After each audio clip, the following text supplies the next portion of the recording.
Halo teman-teman, aku cuma mau kasih sudut pandang aku terkait kalau kita membutuhkan suatu pertolongan dalam bentuk finansial seperti kita butuh uang, itu terkadang orang-orang atau kita itu sendiri larinya ke satu, ke teman, kedua ke saudara, ketiga ke mungkin maaf tetangga ya. Nah, tapi terkadang menurut aku ya ini ya, ketika kita minta bantuan, misalkan kita mau pinjam 500 ribu ke tetangga. Nah, kita juga nggak tahu kemampuan tetangga. Bisa jadi 500 ribu itu dia cuma punya 100 ribu. Nah, oke nggak apa-apa, terima kasih. Cuman terkadang kita juga harus nyari muter lagi ke tetangga yang lain, ke B, si C dan seterusnya.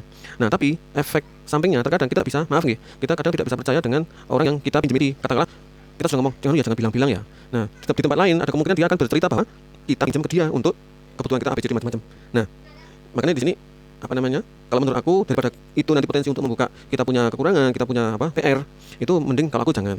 Belum lagi kalau nanti kita nggak bisa mengembalikan di tepat waktu. Katakanlah kita mengembalikan nanti waktunya mungkin 1 bulan.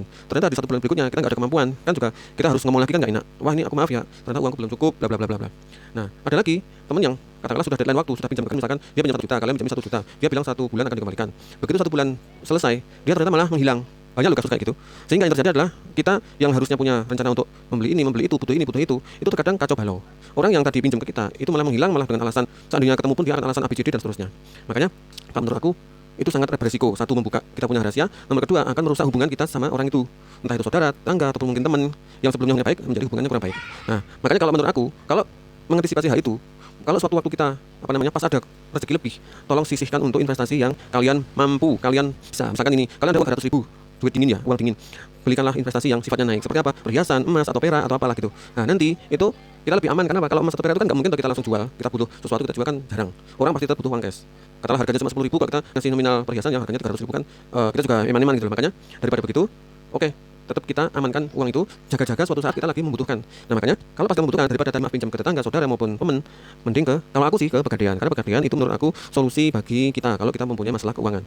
Keuntungannya adalah dia itu bisa 4 bulan, kita bisa kalau 4 bulan jatuh tempo sudah ada, kita belum bisa bayar, kita masih bisa melakukan perpanjangan. Terus itu bisa cicilan minimalis itu kayaknya 50 ribu, jadi bisa langsung ke ATM M-Banking atau ke Indomaret gitu. Jadi kalian malah bisa menjaga rahasia, menjaga privasi, mengamankan hubungan kalian dengan teman-teman, dengan saudara dan tetangga tadi yang baik tetap baik, tidak rusak karena hubungan masalah finansial dan pinjam meminjam. Jadi Bang, mungkin pegadaian tadi, aku yakin itu adalah sebuah instansi yang sudah di backup oleh pemerintah dan rahasia dari nasabah pasti terjamin. Itu kalau menurut aku mungkin menjadi solusi ya bagi teman-teman yang mungkin punya masalah yang sama. Kalau ada yang punya solusi pandang lain, sudut pandang lain, boleh kasih usulan, kasih pandang sini, nanti mungkin coba aku tanggapi. Oke? Kasih komen ya.